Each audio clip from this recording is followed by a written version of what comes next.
കഴിഞ്ഞല്ലേ 3 റൗണ്ട്സ്. അപ്പം അത് കഴിഞ്ഞപ്പം ലാസ്റ്റ് റൗണ്ട് പാടുന്നതിൻ്റെ എക്സ്ട്രാ പ്രിപ്പറേഷൻ ഉണ്ടായിരുന്നോ? മാർക്സ് അല്ല, ഒരെണ്ണം കൂടെ ഉള്ളല്ലോ എന്ന് വിചാരിച്ചൊരു റിലാക്സേഷൻ ആയിരുന്നു. ഓക്കെ, ഇതുവരെ കിട്ടിയ മാർക്സ് വിനീത യു ഹാപ്പി? അതെ, കുഴപ്പമൊന്നുമില്ല, ഹാപ്പിയാണ്. ഓക്കെ, ആൻഡ് ചേട്ടായി എങ്ങനെ ഉണ്ടായിരുന്നു വിനീത പാടിയത്? കുഴപ്പമില്ലാന്ന് തോന്നി. ഓക്കെ, ചേട്ടാ. വിനീത നല്ലൊരു ശോകമയമായിട്ടുള്ളൊരു അറ്റ്മോസ്ഫിയർ ക്രിയേറ്റ് ചെയ്തു. Very good. Thank you. ഞാൻ എപ്പോഴും പറയാറുള്ള പോലെ നല്ല ഭാവമുള്ള ശബ്ദമാണ്, നല്ല രസമുണ്ട് കേൾക്കാൻ.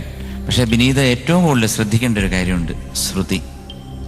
കാരണം കേഴുകയാണോ നീയും, അവിടെ ഇപ്പം ഞാൻ ഈ പാടിയ സ്ഥലത്ത് 4 പ്രാവശ്യം മിസ്റ്റേക്ക് വന്നിട്ടുണ്ട്. അതൊന്നും പഠിക്കും. സ്നേഹമയീ കേഴുകയാണോ നീയും, ഇപ്പോഴാണ് കറക്റ്റായിട്ട് ഒരു പ്രാവശ്യം പാടി. വേണമെന്നുണ്ടെങ്കിൽ ഇത് ടെലികാസ്റ്റ് ചെയ്യുമ്പോൾ കേട്ടോ എനിക്കുള്ളൂ. 4 times you have made mistake on the particular point.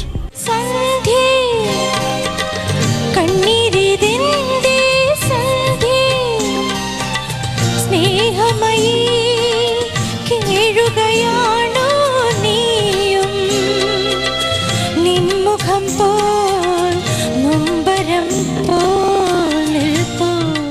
ഇത് എന്തെന്നറിയാം, ഇപ്പം നമ്മുടെ ഈ ഒരു സ്റ്റെഡിനെസ് ഉണ്ടാക്കണം അതിനകത്ത്. കാരണം ഇപ്പോൾ ഒരു ലൈനിൽ തന്നെ നമുക്ക് ഒരു 2 സ്ഥലത്ത് പോവുകയാണെന്നുണ്ടെങ്കിൽ ഇൻ ഫ്യൂച്ചർ നിങ്ങളൊക്കെ നല്ല സിംഗേഴ്സാവും.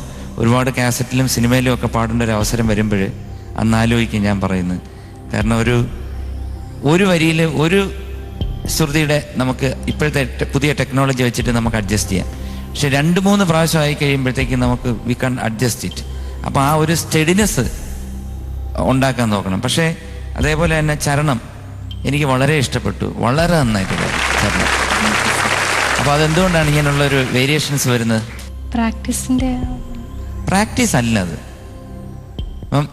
സന്ധ്യേ കണ്ണീരിതെന്തേ സന്ധ്യേ, സ്നേഹമയീ കേഴുകയാണോ നീയും, നിൻമുഖം പോൽ നിൻ സ്വരം പോൽ നിൽപ്പൂ രജനീഗന്ധി. അത് എന്തുകൊണ്ടാണ് അത് വരാത്തെ? ഞാനിപ്പോൾ ഇത്രയും പ്രായത്തിലിരുന്ന് പാടുന്നില്ലേ? അത് നിങ്ങളൊക്കെ ചെറുപ്പക്കാരല്ലേ? ചുമ്മാ ഒന്ന് വെച്ച് നോക്കിയതാ. Anyway, all the best. Thank you Sarath sir. എംജനം പാടിയത് ഇപ്പോൾ കേട്ടില്ലേ? അപ്പോൾ എംജന ഈ വയസ്സിൻ്റെ അല്ല പറഞ്ഞത്. ഇപ്പം ആ ഒരു നമ്മളത് ഉൾക്കൊണ്ട് പാടാൻ കഴിയണം. കാരണം സൽദായുടെ ഒരു നല്ല അദ്ദേഹത്തിൻ്റെ ബർത്ത്ഡേ കഴിഞ്ഞിട്ടേ ഉള്ളു. മേളിലിരുന്ന് നോക്കുന്നുണ്ടാവും, എൻ്റെ പാട്ടിങ്ങനെ ഫീലില്ലാണ്ട് പാടുന്നു. ബിരുദ പാടിയ ടോട്ടാലിറ്റി നന്നായിരുന്നു. എനിക്ക് പറയാനുള്ള ശ്രുതി വളരെ ശ്രദ്ധിക്കണം ബിരുദ. അവിടെ ഇവിടെ നമ്മൾ എഴുതി വെച്ച് ഈ കുറിപ്പടി വായിക്കുന്നതിൽ ഒരർത്ഥമില്ല എന്ന് തോന്നുന്നു. അതുപോലെ ഏതൊരു കാര്യവും അധികമായാൽ അമൃതും വിഷമാണ്.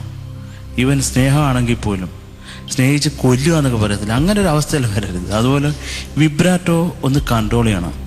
ബിരുദെ ഭരിക്കാൻ തുടങ്ങിയിരിക്കുന്നു വിബ്രാറ്റോ കേട്ടോ. ഓവറായപ്പോൾ അപ്പം നമ്മുടെ കൺട്രോളില്ലാണ്ടായിപ്പോൾ നാമ്പഴത്തേക്ക് എന്താണ് സംഭവിക്കുന്നതെന്ന് ബിരുദയ്ക്ക് തന്നെ ഒരു 5-6 കൊല്ലം കഴിയുമ്പോൾ മനസ്സിലാവത്തില്ല. ഞാൻ എന്താണ് പാടിയത് സാർ എന്നെ വിളിച്ചു കഴിഞ്ഞാൽ ചോദിക്കും. ആ ഒരു സ്ഥിതി വിശേഷത്തിലേക്ക് പോകരുത്. ഈ വിബ്രാട്ടോ കൺട്രോൾ ചെയ്യണം മാക്സിമം കേട്ടോ. നാളെ ഹൃദയമേതോ അത് ഫസ്റ്റ് ടൈം ചരണത്തിൽ അതങ്ങ് അവിടെ പോയിട്ട് എത്തിയില്ല. പിന്നെ ആ നാളെ ബിരുദ വിചാരിച്ചതുപോലെ അങ്ങോട്ട് പാടി ഫലിപ്പിക്കാനും പറ്റിയിട്ടില്ല. പിന്നെ ഈ ശ്രുതിയാണ് ആ ഏറ്റുപാടാൻ നന്നായിരുന്നു കേട്ടോ. സെക്കൻഡ് ചരണം വെരി ഗുഡ്. ബിരുദ ഇതൊക്കെ ശ്രദ്ധിച്ചാൽ നന്നാവും. ഈ എംജന പറഞ്ഞ പോലെ ഇപ്പോൾ അത് ഇപ്പോൾ ലേറ്റസ്റ്റ് ടെക്നോളജിയിൽ പാട്ടുകാർ ആ സ്റ്റുഡിയോയുടെ അടുത്ത സ്ട്രീറ്റിൽ കൂടെ നടന്നാൽ മതി, ഞങ്ങൾക്ക് കൂടെ പാട്ട് റെക്കോർഡ് ചെയ്യാം, എന്ത് വേണേലും ചെയ്യാം. അങ്ങനെ ആ കാര്യം റിയാലിറ്റി ഷോയിൽ അത് നടക്കത്തില്ല. നമുക്ക് റെക്കോർഡ് ചെയ്ത് മൈം ചെയ്യാൻ പറ്റത്തില്ലല്ലോ. ഇവിടാണ് സത്യസന്ധമായിട്ടുള്ള പാട്ടുകാരെ കാണാൻ പറ്റുന്നത്. കാരണം നിങ്ങൾ പാടിയാലേ പറ്റത്തുള്ളൂ. ബാക്കി പല ഷോകളിലും എല്ലാവരും മൈം ചെയ്യുന്ന കാര്യം വലിയ ആളുകൾ വരെ. അപ്പോൾ അതിൽ കാര്യമില്ല. നേരിട്ടൊരു പാട്ട് പാടുക എന്നുള്ളത് അതൊരു വലിയ സംഭവമാണ്. അതുകൊണ്ട് അത് നമ്മൾ മാക്സിമം അതിൽ കോൺസെൻട്രേറ്റ് ചെയ്യുക, ശ്രുതിയിൽ കോൺസെൻട്രേറ്റ് ചെയ്യുക, നല്ല ഭാവത്തിൽ കോൺസെൻട്രേറ്റ് ചെയ്യുക. പിന്നെ ഇതൊക്കെ നല്ല ശബ്ദമാണ്. നല്ല അത് കുറച്ചും കൂടെ നമ്മൾ ഉണർന്ന് പാടണോ എന്ന് പറയും തമിഴിൽ. ഞാൻ ഈ അണ്ണാച്ചി ആയതുകൊണ്ട് കൂടുതലും ഇപ്പം തമിഴാണ്. അതുകൊണ്ട് അതങ്ങനെ ചെയ്യാൻ കഴിയട്ടെ ഇനി future. Thank you Sarath sir. ദീദി. Vinita, before I talk to you, I want to tell Shriyeta something. Lovely line, huh? What did you say? Praya. I'll tell you the correct thing. After a certain age, till a certain age, adella singers go varied ano. That middle portion of your life, of your voice, is the best, where he is now. So let's have a big hand for him. After this, you may have another stage which won't be so good. Then you can say praya, whatever.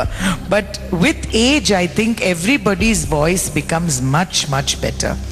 With every day, ninga vandu improve pannindrukkellinga, because you are growing in your voice, your maturity, your mellow, everything is coming out much better. Ungala partha enakku romba nanna irukku. Main thing enakku that you did not have a song which had too many high notes. I'm so happy about that. Aduve ungalku theriyum that I'm really watching you and listening to you and thinking about you. Okay, nanna padinel except for the shruti here and there, which you must ശ്രദ്ധിച്ചിഫൈ. Okay, otherwise you're looking wonderful, Vinita. All the best to you. Thank you, Didi. And Ganesh sir. All the best to the old man. Ganesh sir. എൻ്റെ ജോലി ഇതിൻ്റെ പാട്ട് judge ചെയ്യാന്നുള്ളതല്ല. ഈ റൗണ്ടിൽ പ്രസൻറ്റേഷനാണ്. വിനീതയുടെ dress ഈ പാട്ട് നന്നായി suit ചെയ്യുന്നുണ്ട്. എക്സെപ്റ്റ് ആദ്യം കിടക്കുന്ന സാധനം ഒഴിച്ച് അത് ഇത്തിരി കൂടിപ്പോയില്ലേ എന്നൊരു സംശയം. അപ്പോൾ ആ മൂഡ്, ഒരു സോങ്ങിൻ്റെ മൂഡ്, ഇത് ആർദ്രഗാനമാണ്, ആ റൗണ്ടാണ്. അപ്പോൾ ആ മൂഡിലേക്ക് വരണം എന്നുണ്ടെങ്കിൽ കുറച്ച് ഡ്രസ്സൊക്കെ കറക്റ്റാണ്. പക്ഷേ ഈ ഒരു സാധനം തൂങ്ങുമ്പോഴേക്കും അതിന് പിന്നീട് ഒരുപാട് സ്ട്രെയിൻ ചെയ്യേണ്ടി വന്നു. എവിടെയാണ് ഒരു വിഷാദ ഭാവം ഉണ്ടാക്കാൻ വേണ്ടി വളരെ സ്ട്രെയിൻ ചെയ്തു. ഒരുപക്ഷെ വളരെ വാർദ്ധക്യത്തിലെത്തിയ ശ്രീകുട്ടനും അണ്ണാച്ചിയും ഇപ്പോഴും ചൈൽഡ്ഹുഡ് വിട്ടിട്ടില്ലാത്ത ഈ മാഡവും ദീദിയും ഒക്കെ ജഡ്ജ് ചെയ്ത് വെച്ച് ഞാൻ പറയുന്നതല്ല. അവരെല്ലാം പറയുന്നത് എവിടെയോ ഭാവം പോയി എന്നൊക്കെയാണ്. ആ പാട്ട് തുടങ്ങിയ സമയത്ത് ഈ ഒരു വിഷാദ ഭാവത്തിലേക്ക് വരാൻ വേണ്ടി ഒരുപാട് സ്ട്രെയിൻ ചെയ്തതായിട്ട് എനിക്ക് ഫീൽ ചെയ്തു. കൈയൊക്കെ ഇങ്ങനെ വെച്ചിട്ട് വളരെ സ്ട്രെയിൻ ചെയ്ത് ആ സ്ട്രെയിൻ കുറയ്ക്കാമായിരുന്നു. കോസ്റ്റ്യൂമിലൊരു വ്യത്യാസം. ഡ്രസ്സൊക്കെ നന്നായിട്ടുണ്ട്, കുഴപ്പമില്ല. പെർഫോമൻസ് മൊത്തത്തിൽ നന്നായിരുന്നു. ഞാൻ പാട്ടിനെ പറ്റിയിട്ട് ഞാൻ പറയുന്നതിൽ ഒരു 3 പേര് ഞാൻ പറഞ്ഞ 3 കാറ്റഗറിപ്പെട്ട ആൾക്കാർ അഭിപ്രായം പറഞ്ഞു കഴിഞ്ഞു. നന്നായിരുന്നു. ഏതായാലും നന്നായി. കൂടുതൽ പാടാനും കൂടുതൽ നല്ല എനിക്കിപ്പോഴും തോന്നിയിട്ടുള്ള ഈ ഭാവം എന്നില്ലാന്നൊക്കെ പറയുമ്പോൾ എനിക്ക് തോന്നിയിട്ടുള്ള, ഞാൻ പാട്ടറിയുന്ന ആളല്ല, പക്ഷെ വരികളുടെ അർത്ഥം മനസ്സിലാക്കി ഭാവം പകർന്ന് സംഗീതം പകർന്ന ആളാണ് Devaraja master. Devaraja master music ചെയ്ത പാട്ടുകൾ കേട്ടു പഠിക്കുന്നത്, പ്രാക്ടീസ് ചെയ്യുന്നത് ഒരുപക്ഷെ നന്നായിരിക്കും. കാരണം അതിൻ്റെ ആ ഒരു ഭാവം ശരിക്കും വാക്കിൻ്റെ അർത്ഥത്തിനനുസരിച്ചുള്ള ഒരു വ്യത്യാസങ്ങൾ അദ്ദേഹത്തിന് കൊണ്ടുവരാൻ കഴിഞ്ഞ ഒരു മ്യൂസിക് ഡയറക്ടർക്കും കഴിഞ്ഞിട്ടില്ല എന്ന് തോന്നിയിരുന്നു. തീർച്ചയായിട്ടും അദ്ദേഹത്തിൻ്റെ പഴയ പാട്ടുകൾ കേട്ട് അത് പ്രാക്ടീസ് ചെയ്യുന്ന ഇത്തരം സന്ദർഭങ്ങൾ നന്നായിരിക്കും എന്ന് എനിക്ക് തോന്നുന്നു. Thank you so much sir. Okay Vineetha, marks റൗണ്ടിലെ 80 ഔട്ട് ഓഫ് 80 ജഡ്ജസ് എത്ര മാർക്സ് ആണ് വിനീതയുടെ പാട്ടിന് വേണ്ടി നൽകിയിരിക്കുന്നത്? For singing, Yeah. out of 80, it's 58. 58. ബാക്കി 10 marks mood creation, sad mood ക്രിയേഷന് വേണ്ടി out of 10? It's 7. 7 out of 10. And finally, out of 10, interaction, stage presence, appearance. 8 marks. 8. And total, Chatai? 73. 73 out of 100. And what do you feel? Quite good. Not bad. Okay. Vinita V. Shashidharan, last performance, 8th stage, 73 marks. Thank you, Vinita. ഈ സ്റ്റേജിൽ എൻ്റെ 3ാമത്തെ performance ആണ് ഇപ്പോൾ കഴിഞ്ഞത്. വിചാരിച്ച പോലെ പാടാൻ പറ്റിയില്ല. ഇനി എല്ലാവരുടെയും SMS ആണ് ഇനി രക്ഷിക്കാനുള്ളത്. അതുകൊണ്ട് എല്ലാവരും SMS ചെയ്യണം.